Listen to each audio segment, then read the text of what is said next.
Merci parce que le Seigneur a beaucoup parlé ce matin et j'aimerais continuer un peu dans le même ordre d'idées. Alors ces deux amis qui se rencontrent, ça fait une semaine qu'il pleut. J'en ai marre de ce temps, j'en ai plein le dos. L'autre lui répond, en plus t'as vu, il n'y a pas arrêté une minute. C'est incroyable, il pleut tous les jours, mais fort, j'en peux plus. Alors les deux continuent, maugrés. Et vous en avez deux autres qui se rencontrent. T'as vu le temps qu'il fait? Ça fait une semaine qu'il pleut. L'autre lui répond, mais tu devrais être content. Parce que tu peux voir la pluie. Tu peux sentir la pluie. Il y en a d'autres qui aimeraient bien être à notre place. Et qui peuvent plus. Dans ces deux situations, il y a deux manières différentes de voir les choses. Ça rejoint exactement ce qui a été dit de tout ce matin. Quelle est notre façon de voir les choses? Et j'ai pris Pierre comme exemple, qui est un exemple magnifique. C'est l'importance de regarder dans la bonne direction et de la bonne manière. En Actes chapitre 10, verset 28, Pierre dit, vous savez, leur dit-il, qu'il est défendu à un juif de se lier avec un étranger ou d'entrer chez lui. Mais Dieu m'a appris à ne regarder aucun homme comme souillé et impur. Dieu m'a appris à regarder. Alors Pierre avait des problèmes de vision. En regardant lui-même, il a été découragé. Quand il avait renié Jésus 3 fois, il avait vu ce qu'il avait fait, il a pleuré amèrement sur lui. En regardant au vent, il a coulé, on va le voir par la suite. En regardant aux autres, il a été réprimandé. Quand Jean venait vers Jésus, il lui a dit, mais que va-t-il advenir de lui? Parce que Jean était le bien-aimé de Jésus. Littéralement, Jésus lui a dit, c'est pas ton problème, toi, suis-moi.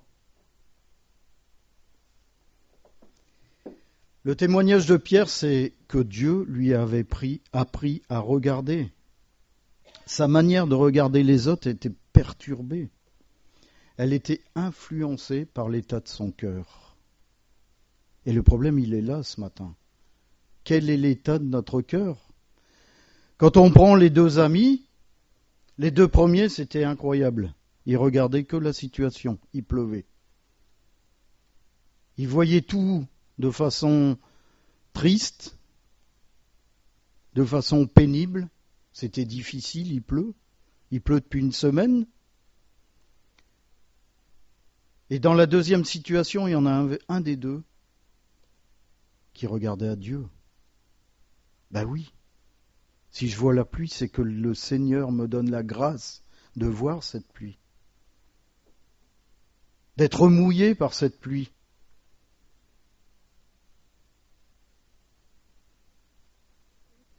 Quand on commence à regarder les circonstances, quand on commence à se regarder soi-même, voilà ce qui arrive. On sombre complètement. Et on va le voir dans le récit. Si on prend Matthieu, chapitre 6, verset 22 à 33, on va le lire ensemble. Et vous allez voir un peu l'importance pour ceux qui suivent les cours d'Alex le samedi matin, l'importance de la parole.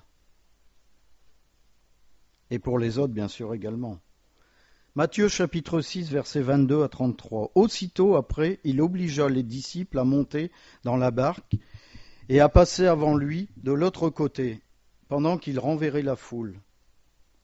Quand il l'eut renvoyé, il monta sur la montagne pour prier à l'écart, et comme le soir était venu, il était là seul. Verset 24, la barque déjà au milieu de la mer était battue par les flots, car le vent était contraire. À la 4e veille de la nuit, Jésus alla vers eux, marchant sur la mer.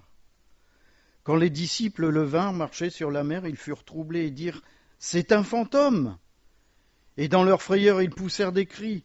Jésus leur dit aussitôt « Rassurez-vous, c'est moi. N'ayez pas peur. » Pierre lui répondit « Seigneur, si c'est toi, ordonne que j'aille vers toi sur les eaux. » Et il dit « Viens, Pierre, viens. » Pierre sortit de la barque et marcha sur les eaux pour aller vers Jésus. Mais voyant que le vent était fort, il eut peur, et comme il commençait à enfoncer, il s'écria « Seigneur, sauve-moi !» Aussitôt Jésus étendit la main, le saisit et lui dit « Homme de peu de foi, pourquoi as-tu douté ?» Et ils montèrent dans la barque, et le vent cessa. Ceux qui étaient dans la barque vinrent adorer Jésus et dirent « Tu es véritablement le Fils de Dieu. » Vous avez beau lire 10 fois le même passage, moi j'ai lu, j'ai relu, j'ai re-relu, j'ai re-re-re-relu, et quand j'ai étudié ce texte pour faire cette prédication, il y a une chose qui m'a surpris au départ. Et d'où l'importance de suivre les cours d'Alex. Aussitôt après, il obligea les disciples à monter dans la barque. Voilà la réponse à beaucoup de questions qu'on peut se poser sur les épreuves qu'on traverse dans notre vie. Il obligea les disciples à monter dans la barque. Annie, ça faisait 30 ans qu'elle avait connu le Seigneur. Et aujourd'hui, il l'a obligée à traverser cette épreuve. Il y a des gens qui refusent l'Éternel. Et aujourd'hui, l'Éternel les oblige à traverser cette épreuve.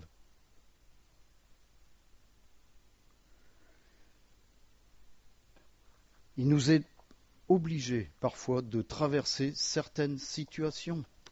Et c'est pas parce que on traverse ces situations qu'on n'est pas dans la volonté du Seigneur. Vous comprenez ? C'est pas parce qu'on traverse une épreuve qu'on est à l'encontre des plans de Dieu. C'est parce que l'Éternel est obligé de nous faire passer par cette épreuve pour changer notre vision. La vision de nous-mêmes, notre moi.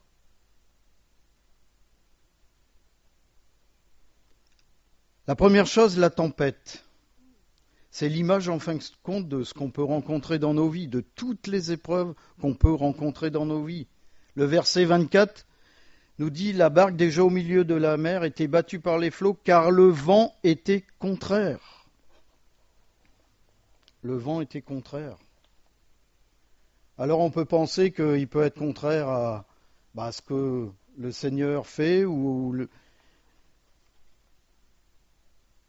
mais en fin de compte, c'est le fait que le diable peut s'opposer au plan de Dieu dans notre vie. Il peut entretenir ce moi. Il peut entretenir le fait que, non, j'ai pas besoin du Seigneur. Et si on regarde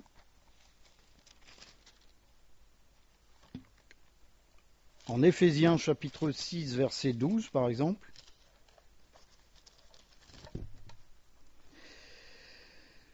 car nous n'avons pas à lutter contre la chair et le sang, mais contre les dominations, contre les autorités, contre les princes de ce monde de ténèbres, contre les esprits méchants dans les lieux célestes.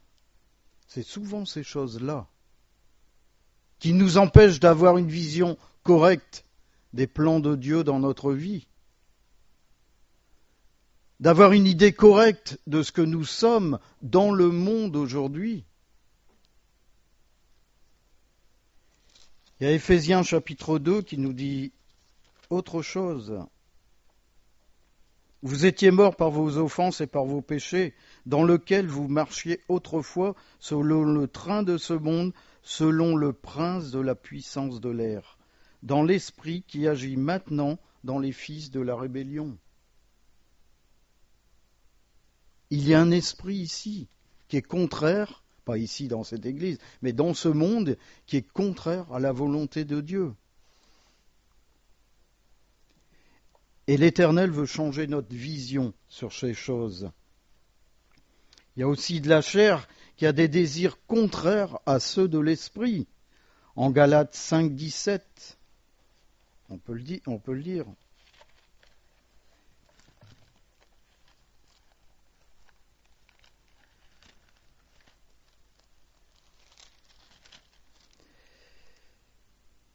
Car la chair a des désirs contraires à ceux de l'esprit, et l'esprit en a de contraires à ceux de la chair. Ils sont opposés entre eux, afin que vous ne fassiez point ce que vous voudriez.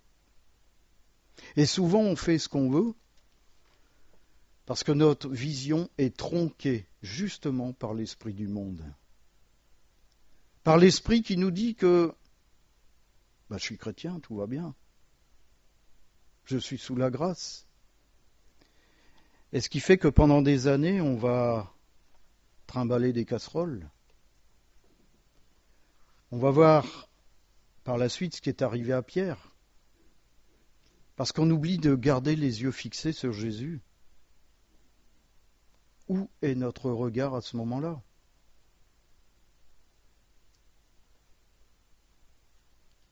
Il y a aussi des hommes sans Dieu qui peuvent aussi s'opposer à la volonté de Dieu dans notre vie. On voit le cas en Actes 7, 54. Il grinçait des dents contre Étienne quand vous annoncez la parole de Dieu. Vous avez des gens qui vont grincer des dents parce que vous dérangez l'esprit du monde, parce que vous vous opposez à la vision qu'ils ont du monde et de Dieu dans ce monde. La question, c'est quelle vision moi je donne de Dieu dans ce monde ? Quel regard les gens portent sur moi dans ce monde ? On va le voir plus tard, une fois que Pierre a été transformé, les regards que portaient les gens sur Pierre.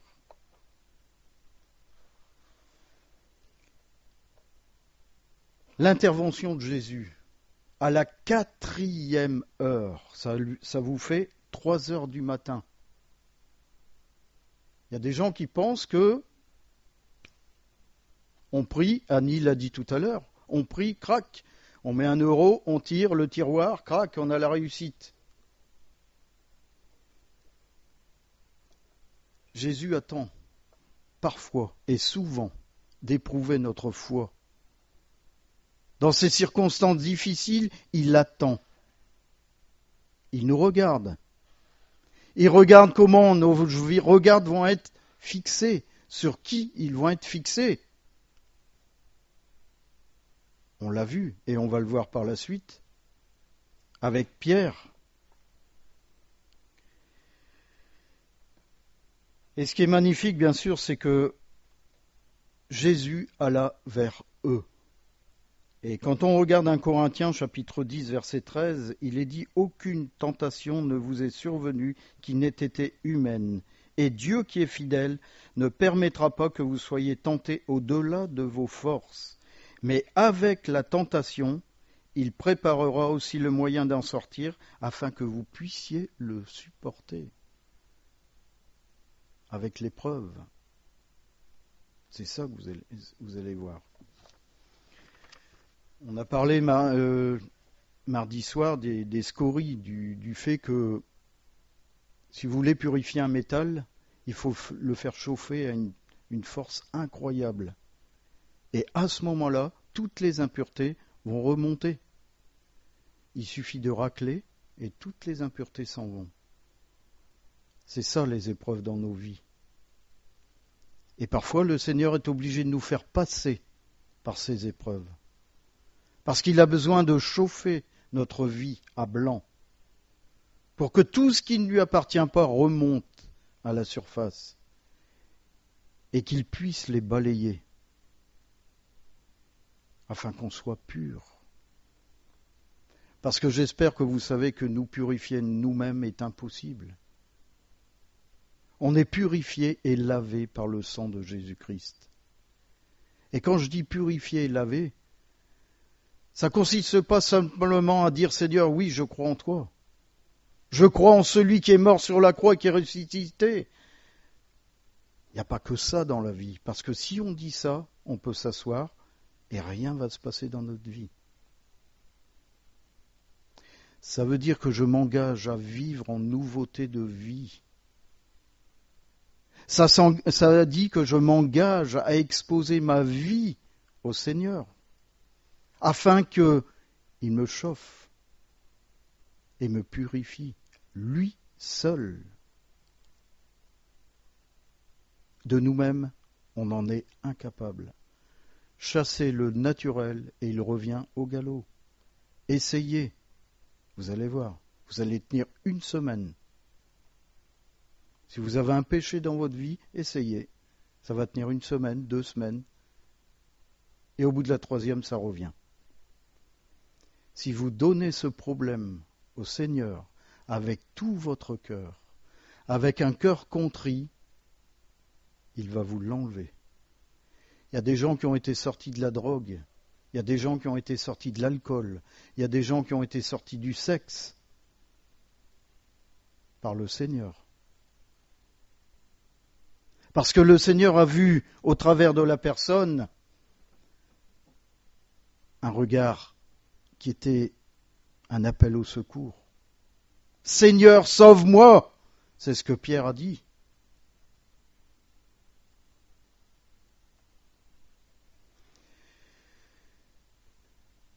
Et Jésus est arrivé vers ses disciples en marchant sur les eaux. Souvent on se demande comment il peut intervenir. Et bien sûr, il intervient de façon miraculeuse. D'une façon où l'homme est incapable d'expliquer pourquoi ça s'est passé et comment ça s'est passé. Là, il vient secourir la barque en marchant sur les eaux. Ça montre bien qu'il peut faire ce qu'aucun homme ne peut faire. Et bien sûr, les disciples ont été troublés, croyaient que c'était un fantôme. Et c'est là encore où il faut se méfier de la façon dont on interprète la main de Dieu dans notre vie. Il faut faire très attention. Est-ce que je reconnais que oui, l'Éternel a agi dans cette situation? Ou est-ce que je dis, non, enfin, ça s'est passé comme ça, voilà. Du jour au lendemain, je le faisais plus, ou tout allait très bien. Vous imaginez, les disciples croyaient que c'était un fantôme. Quand le Seigneur agit dans votre vie, quelle est votre réaction? Est-ce que vous voyez la main de Dieu?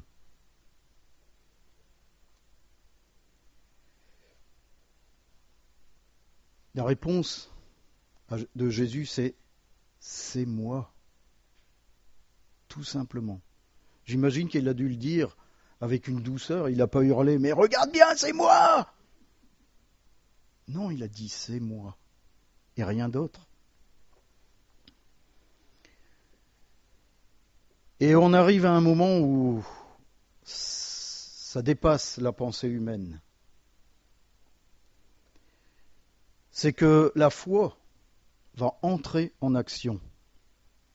La foi de Pierre va entrer en action. Il lui dit, si c'est toi. En fin de compte, ça signifie, puisque c'est toi.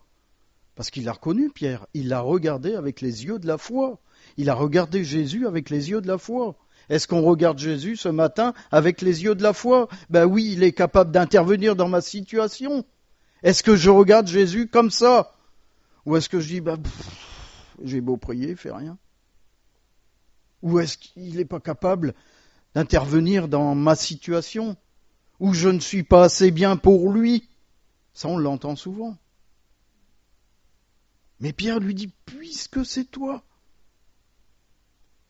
ordonne que j'aille vers toi sur les eaux.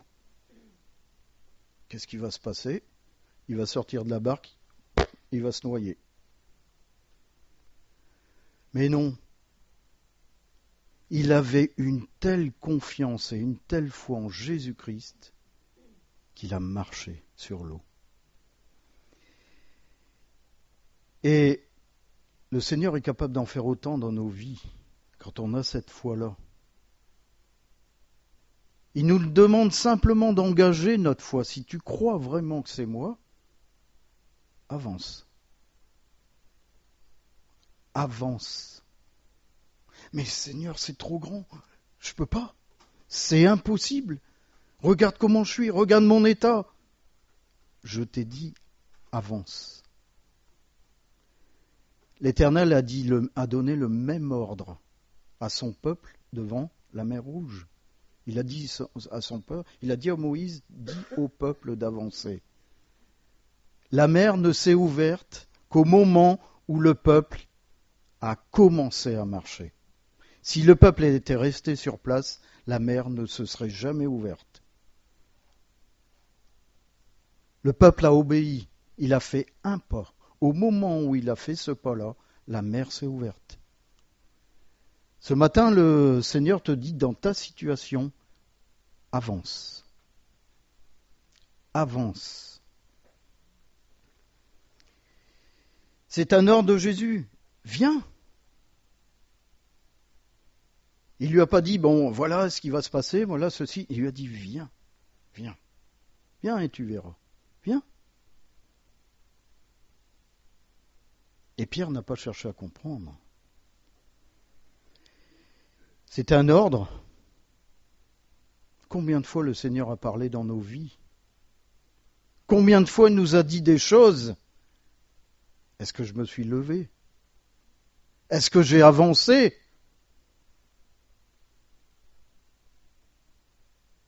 Est-ce que vous pensez sincèrement, excuse-moi Annie, que si Annie, il y a 30 ans, elle s'était levée et elle avait avancé, elle aurait connu toutes ces choses? Je ne suis pas certain. Je ne suis pas certain.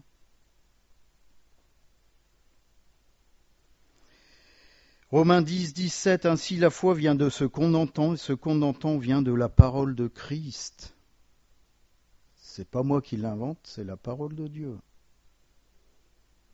Ce que j'entends vient de la parole de Dieu. Elle vient pas d'un pasteur, elle vient pas d'un ancien, elle vient de la parole de Dieu. Lorsque Jésus te dit viens, qu'est-ce que tu attends pour te lever? Qu'est-ce que tu attends pour te soumettre? Est-ce qu'il faut encore regimber? Dire mais non, j'en suis pas capable, mais non, je suis trop malade, mais non, je suis pas chrétien? C'est faux. Jésus te dit ce matin, viens.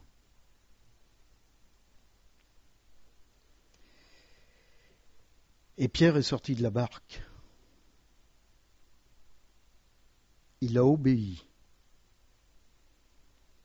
C'est là maintenant qu'il faut obéir. Quand on a sur son cœur cette pensée de Jésus, quand on sait que Jésus nous parle, c'est à ce moment-là qu'il faut obéir et avoir confiance. Il faut savoir quitter son univers, quitter ses limites, quitter nos habitudes sécurisantes et de dire oui Seigneur, aujourd'hui, à partir de maintenant, je vais marcher avec foi. Pierre a marché sur l'eau parce qu'il était porté par la parole de Christ. Il faut accepter d'avancer, de marcher dans des domaines nouveaux, dans des domaines qu'on ne connaît pas. Le spirituel, c'est quelque chose qu'on ne connaît pas. On va de surprise en surprise. Mais ce sont des surprises qui viennent du ciel. Contrairement à l'esprit du monde. Parce que l'esprit dont je parle maintenant peut changer votre nature. Peut vous changer votre vision. Peut vous sauver. Et c'est maintenant où on va voir l'erreur de Pierre. Le regard dangereux que Pierre a eu, voyant que le vent était fort, il eut peur. Si vous posez la question, qu'est-ce qui s'est passé à ce moment-là? Il a simplement regardé aux circonstances de sa vie. Il n'a plus regardé à Jésus-Christ qui était devant lui sur les eaux, il a regardé les circonstances de sa vie. Il a vu que le vent était fort. S'il avait continué à regarder Jésus-Christ, à fixer ses regards sur Jésus, il aurait rejoint Jésus. Il a perdu à un moment donné la confiance qu'il avait en Jésus-Christ, parce qu'il a regardé ses circonstances. Est-ce que ce matin, on n'est pas dans cet état-là? Est-ce qu'au lieu de regarder Jésus-Christ, on ne regarde pas les circonstances de nos vies? Et ce qui fait que, on coule. On coule. Si vous apprenez quelqu'un à nager, la première chose qu'il faut lui dire, arrête de te débattre dans l'eau, parce que plus tu vas te débattre, plus tu vas couler. Arrête de bouger et tu verras, tu vas flotter. Faites cette expérience-là avec quelqu'un qui veut apprendre à nager, vous allez voir, c'est miraculeux, il va flotter. C'est exactement ce qui s'est passé avec Pierre. Il a commencé à regarder les circonstances autour de lui et il a coulé. Et malheureusement, combien de chrétiens on rencontre dans ce contexte-là, où ils n'ont plus regardé à Jésus-Christ. Ils ont regardé l'épreuve qu'ils traversaient, sans voir que l'épreuve peut-être venait de l'Éternel. Je vais te purifier, mais il faut que tu passes par le feu. Et on regarde les circonstances de notre vie.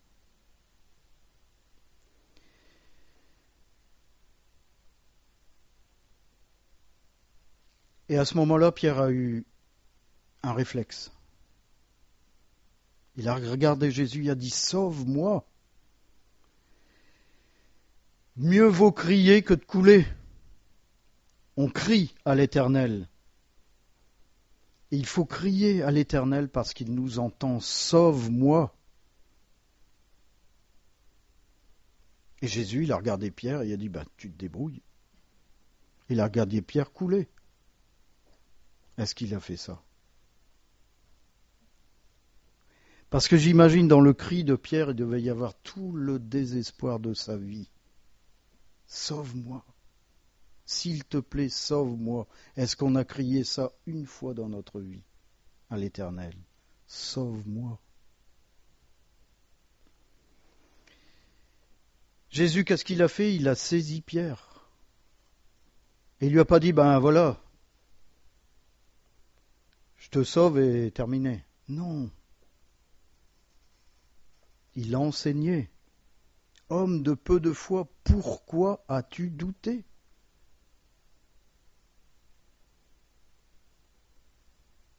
Si nous ne doutons pas quand Christ a parlé, on va voir s'accomplir dans nos vies l'impossible. Si Dieu ce matin met dans votre cœur et sur votre cœur, je vais te sauver. Vous savez que l'Esprit de Dieu est capable de le faire. Quelle va être notre réaction? Là, Pierre a douté et il a coulé.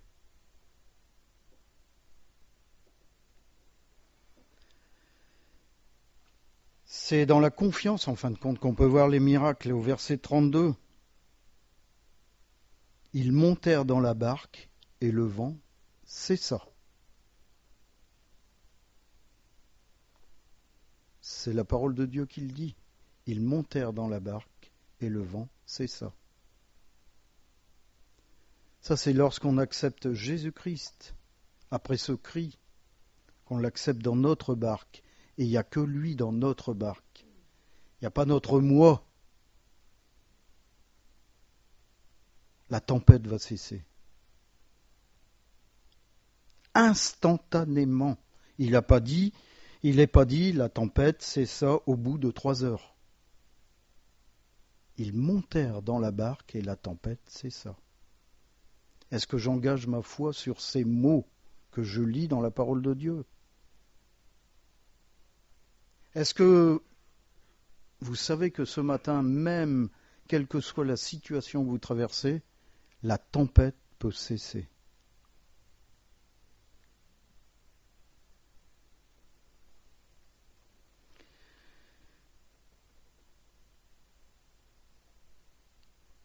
Mais Pierre a eu d'autres regards.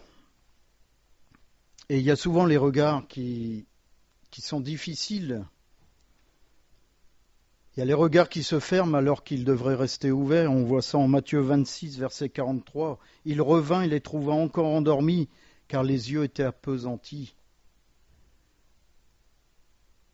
Est-ce que je m'attends toujours à Jésus ce matin? Ou est-ce que je me suis assoupi dans ma vie de chrétien?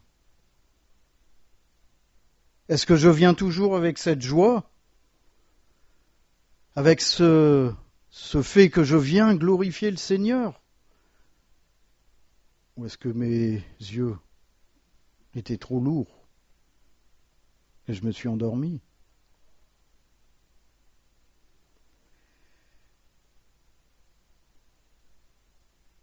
Les yeux de Pierre et des autres disciples se sont fermés.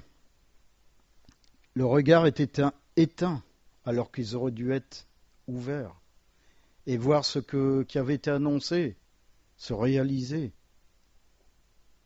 Jésus-Christ, certes, allait souffrir, mais Jésus-Christ allait être livré, il allait être crucifié, mais il allait aussi ressusciter.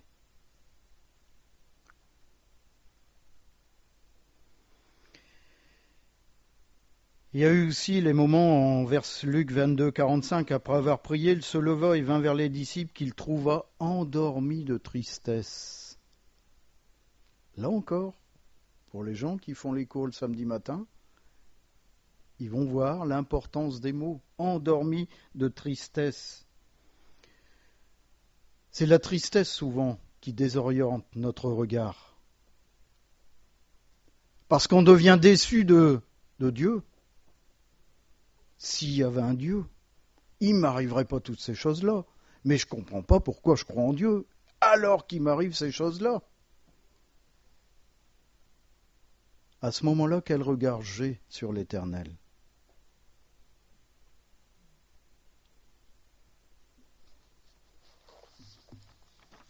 Souvent, on a ces paroles, on a cette analyse parce que notre cœur n'est pas à l'Éternel.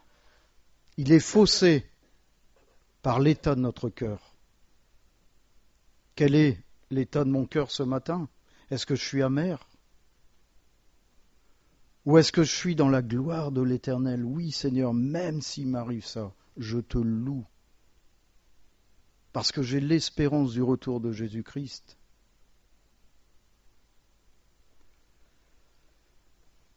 Vous avez l'inverse. En Luc chapitre 9, verset 32, Pierre et ses compagnons étaient appesantis par le sommeil, mais s'étant tenus éveillés, ils virent la gloire de Jésus et les 2 hommes qui étaient avec lui. C'est la parabole des 10 vierges. Est-ce que ma lampe, je l'entretiens? Est-ce que j'ai accumulé assez d'huile pour garder cette confiance en l'Éternel?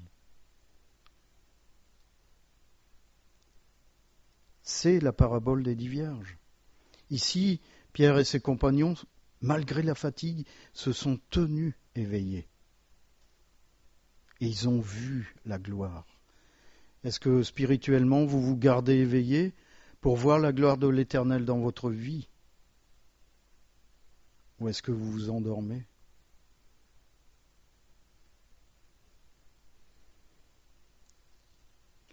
C'est à ce moment-là qu'il faut garder les regards bien dirigés, bien orientés, bien fixés. Pierre s'est laissé inspirer et il a eu un regard illuminé. En Matthieu 16, verset 17, Jésus, reprenant la parole, lui dit « Tu es heureux, Simon, fils de Jonas, car ce ne sont pas la chair et le sang qui t'ont révélé cela, mais c'est mon Père qui est dans les cieux. Son regard est allé au-delà du voile. Son regard a vu l'éternité. Il a vu Jésus-Christ. Et c'est ce que l'Éternel veut faire dans vos vies ce matin. Il veut vous faire voir les choses bien plus loin que vos circonstances actuelles. Il veut vous faire voir l'éternité. En Hébreux 10:20, la route nouvelle et vivante qu'il a inaugurée pour nous au travers du voile, c'est-à-dire de sa chair. Ce que j'ai expliqué aux personnes qui étaient là le mardi, quand on pense que le voile qui séparait le lieu très haut, très saint, faisait 10 centimètres d'épais, vous imaginez ? Et lorsque Christ est mort, ce voile s'est déchiré du haut en bas, comme du vulgaire papier.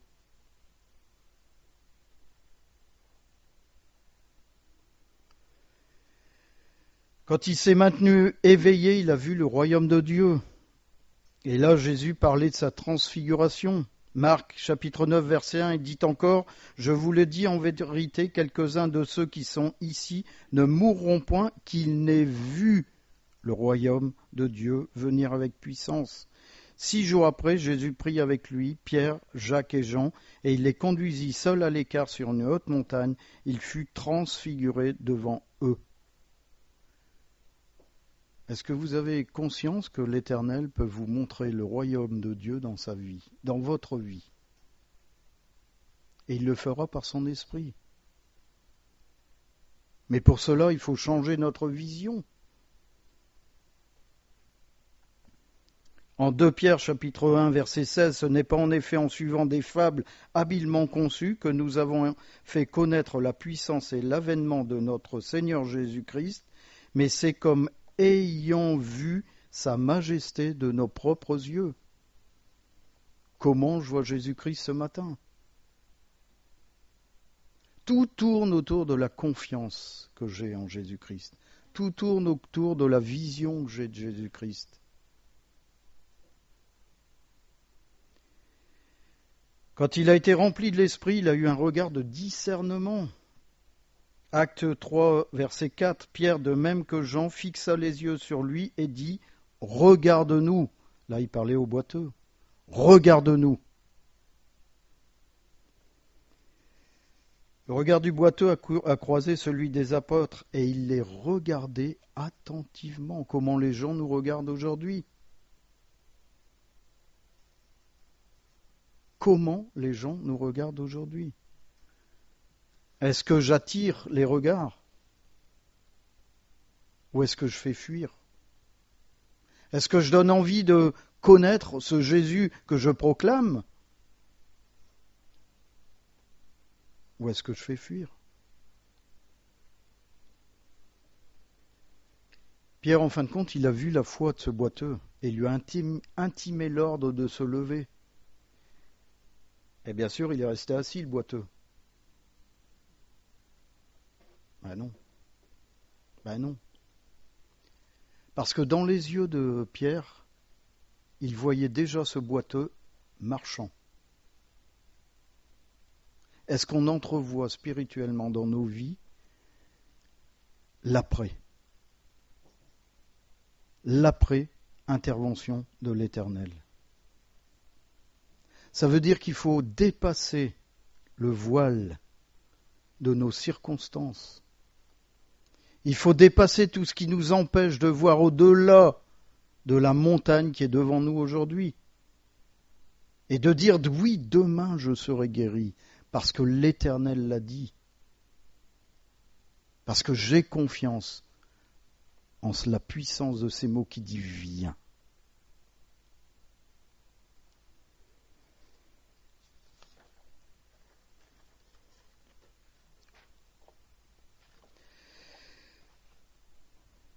Et malgré cela, il a continué à jeter un regard modeste. Acte 3:12, Pierre, voyant cela, dit au peuple, hommes israélites, pourquoi vous étonnez-vous de cela? Pourquoi vous étonnez de ce miracle?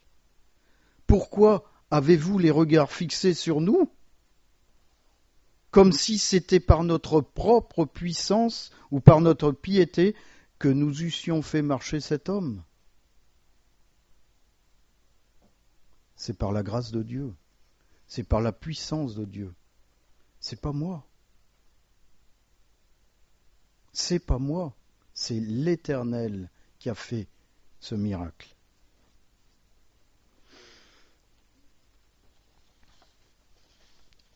Je vais passer tout ça pour en arriver en fin de compte.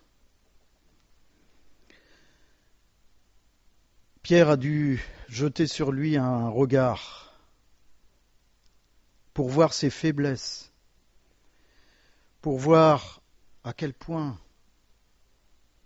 il était pauvre en esprit. Rappelez-vous, il avait dit à Jésus, je te suivrai partout. Partout tu iras. Jésus lui avait dit, mais attends, je t'arrête. Avant que le coq ne chante, tu m'auras renié 3 fois. Vous imaginez l'amertume de Pierre quand il a réalisé ces choses? Vous imaginez l'amertume de Dieu? Bien que je suis persuadé que Dieu n'a pas d'amertume. Mais je dirais presque la tristesse lorsqu'il nous entend dire dans nos vies tous les jours, mais je sais que Dieu ne peut pas intervenir dans cette situation.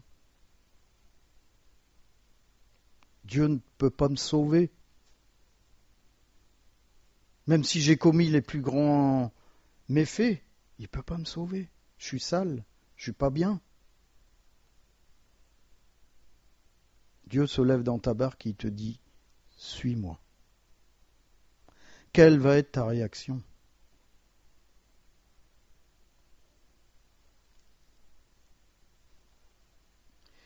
Il faut garder les yeux fixés sur Jésus-Christ. Dans la course de la foi, il faut toujours garder les yeux fixés sur Jésus. Si on détourne ses yeux de Jésus, il va arriver la même chose que Pierre, on va couler. C'est sûr que Jésus va intervenir, on le voit, il est intervenu. Mais il a dit à Pierre, mais pourquoi tu as douté? Je ne comprends pas. Pourquoi tu as douté? On a lu et relu la crucifixion de Jésus-Christ. Mais est-ce qu'on a oublié qu'à la fin de la crucifixion, il est ressuscité?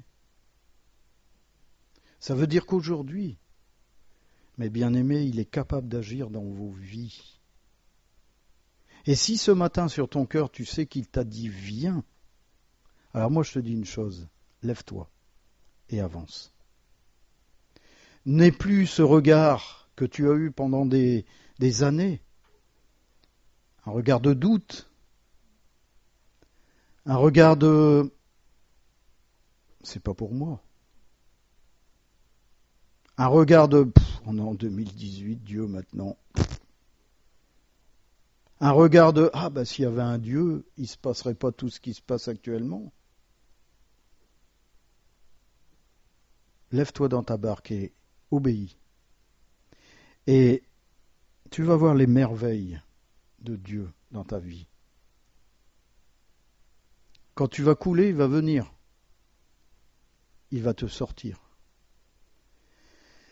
Ce matin, l'Éternel veut élever. Il ne veut pas appesantir. Parce qu'il y en a ici qui sont appesantis par les circonstances de leur vie. Le Seigneur va tirer le geste. Vous voyez, il va tirer. Et quand je dis tirer, ça veut dire qu'il va élever.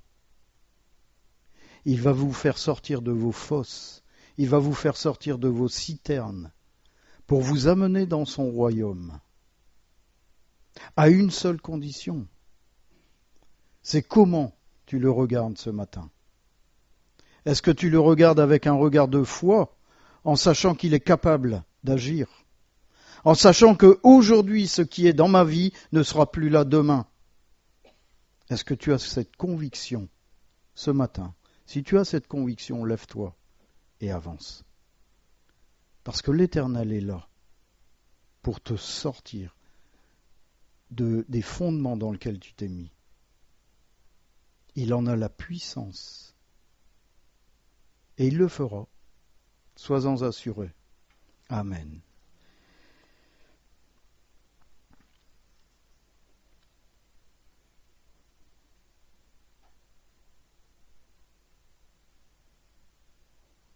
Merci Seigneur, parce que tu aimes chacun d'entre nous. Seigneur, tu n'es pas là à jeter des regards de jugement. Tu n'es pas là à critiquer notre condition actuelle. Mais tu es là pour dire viens, viens vers moi, marche. Quelles que soient les circonstances de ta vie, avance. Seigneur, tu vas faire des miracles. Seigneur, ce que nous sommes aujourd'hui, nous ne serons plus demain. Parce que tu auras fait de nous des nouvelles créatures. Selon ton esprit, et pas selon l'esprit du monde. Seigneur, je te prie pour chacun d'entre nous ici, que l'on puisse garder les yeux fixés sur toi. Ne jamais te perdre du regard, afin de bénéficier de toutes les promesses, de toutes les rétributions qui sont dans ta parole, parce que tu es l'Éternel et tu ne prévaux pas sur ce que tu as dit. Seigneur, merci, parce que ce matin, tu veux agir. Dans le nom de Jésus. Amen.